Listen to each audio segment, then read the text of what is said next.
Chapter 3 Life and Death.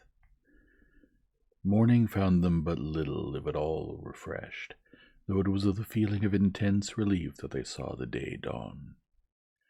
As soon as they had made their meagre breakfast of salt pork, coffee, and biscuit, Clayton commenced work upon their house, for he realized that they could hope for no safety and no peace of mind at night until 4 strong walls effectually barred the jungle life from them. The task was an arduous one, and required the better part of a month, though he built but one small room. He constructed his cabin of small logs about 6 inches in diameter, stopping the chinks with clay which he found at the depth of a few feet beneath the surface soil. At one end he built a fireplace with small stones from the beach. These also he set in clay, and when the house had been entirely completed, he applied a coating of the clay to the entire outside surface to the thickness of 4 inches. In the window opening he set small branches about 1 inch in diameter both vertically and horizontally, and so woven that they formed a substantial grating that could withstand the strength of a powerful animal. Thus they obtained air and proper ventilation without fear of lessening the safety of their cabin. The A-shaped roof was thatched with small branches laid close together, and over these long jungle grass and palm fronds, with a final coating of clay. The door he built of pieces of the packing boxes which had held their belongings, nailing one piece upon another, the grain of continuous layers running transversely, until he had a solid body some 3 inches thick, and of such great strength that they were both moved to laughter as they gazed upon it. Here the greatest difficulty confronted Clayton, for he had no means whereby to hang his massive door now that he had built it. After 2 days' work, however, he succeeded in fashioning 2 massive hardwood hinges, and with these he hung the door so that it opened and closed easily.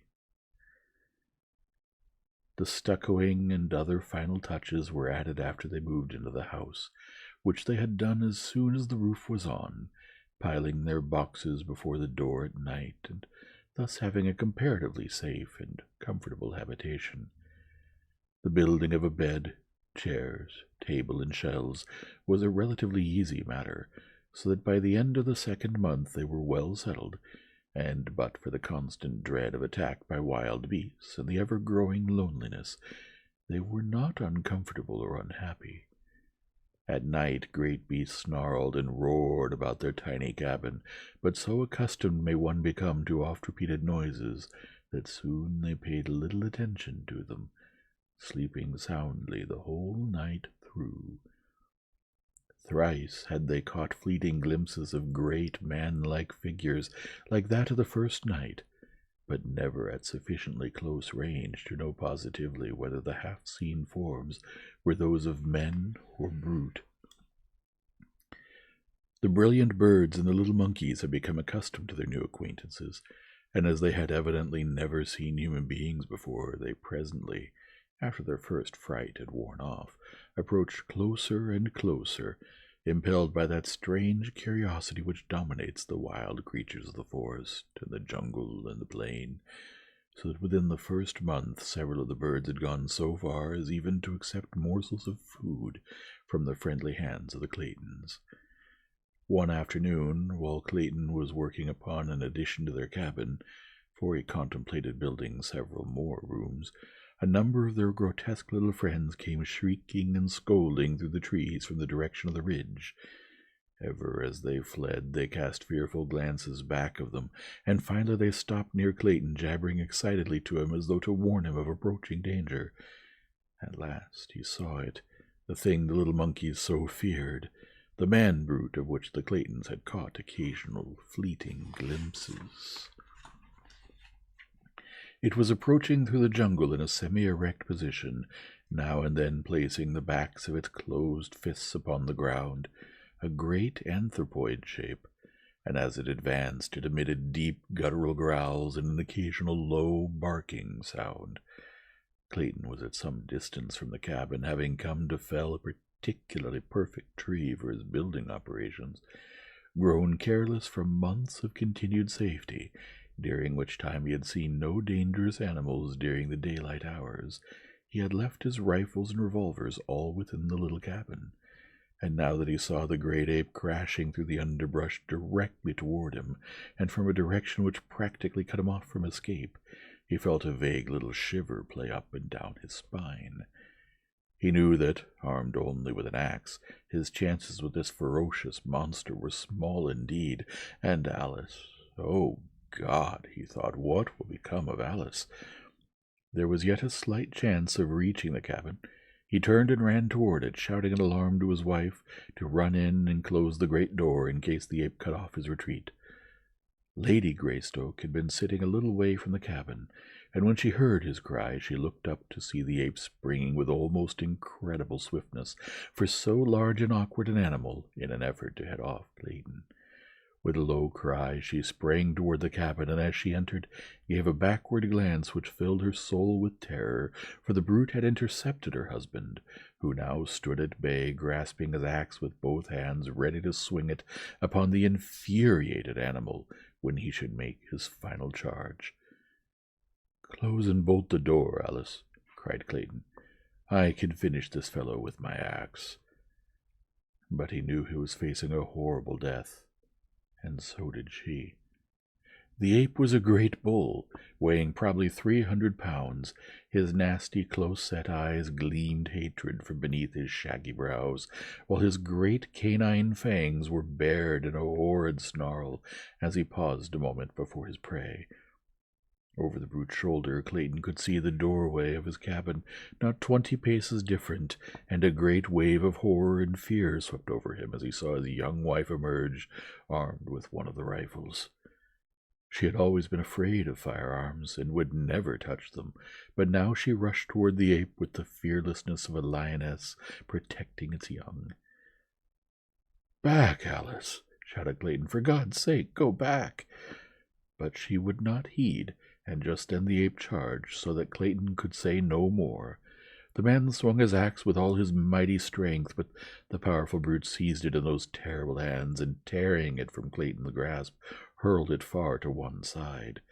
With an ugly snarl he closed upon his defenseless victim, but ere his fangs had reached the throat they thirsted for, there was a sharp report, and a bullet entered the ape's back between his shoulders.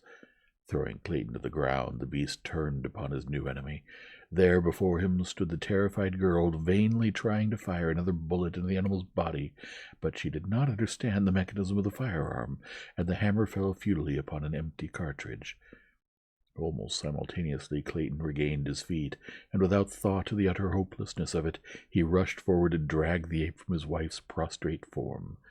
With little or no effort he succeeded, and the great bulk rolled inertly upon the turf before him. The ape was dead. The bullet had done its work.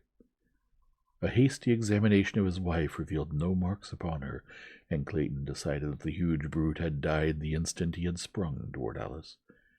Gently he lifted his wife's still unconscious form, and bore her to the little cabin, but it was fully 2 hours before she regained consciousness. Her first words filled Clayton with vague apprehension. For some time after regaining her senses, Alice gazed wonderingly about the interior of the little cabin, and then, with a satisfied sigh, said, "Oh, John, it is so good to be really home. I've had an awful dream, dear. I thought we were no longer in London, but in some horrible place where great beasts attacked us." There, Alice," he said, stroking her forehead. "Try to sleep again, and do not worry your head about bad dreams." That night a little son was born in the tiny cabin beside the primeval forest, while a leopard screamed before the door, and the deep notes of a lion's roar sounded from beyond the ridge. Lady Greystoke never recovered from the shock of the great ape's attack, and though she lived for a year after her baby was born, she was never again outside the cabin, nor did she ever fully realize that she was not in England.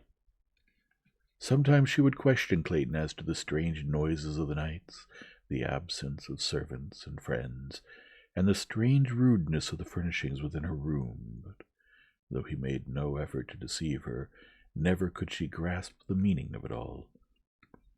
In other ways she was quite rational, and the joy and happiness she took in the possession of her little son, and the constant attentions of her husband, made that year a very happy one for her, the happiest of her young life.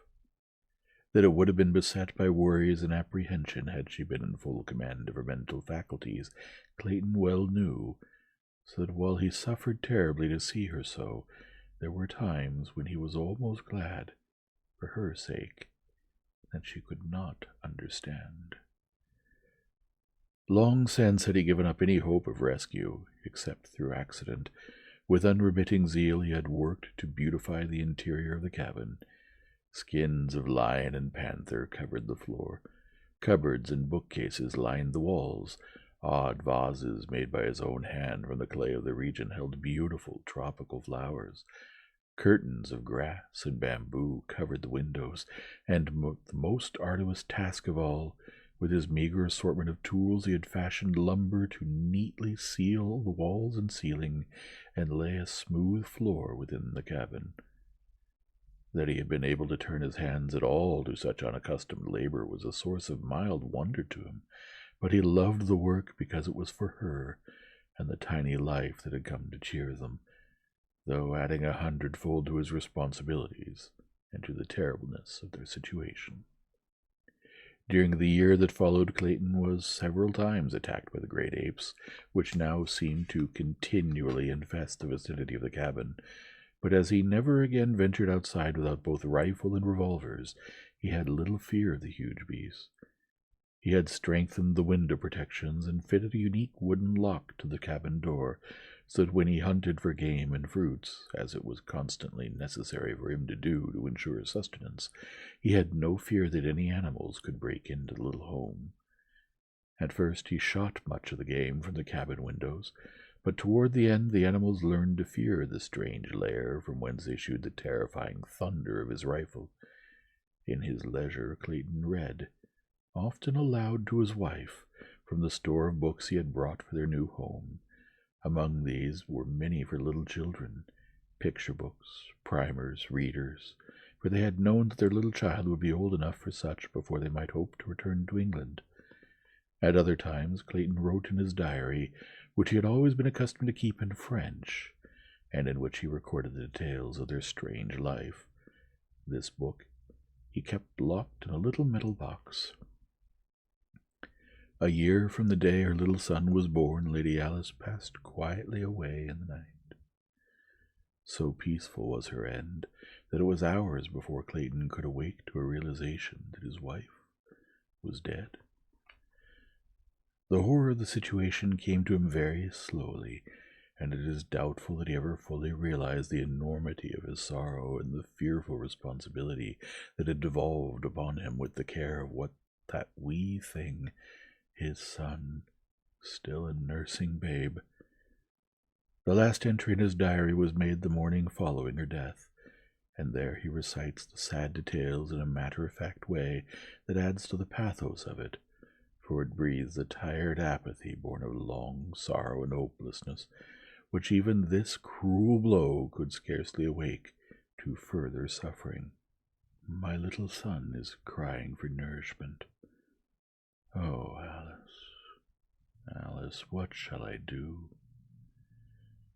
And as John Clayton wrote the last words his hand was destined ever to pen, he dropped his head wearily upon his outstretched arms, where they rested upon the table he had built for her who lay still and cold in the bed beside him. For a long time no sound broke the death-like stillness of the jungle midday, save the piteous wailing of the tiny man-child.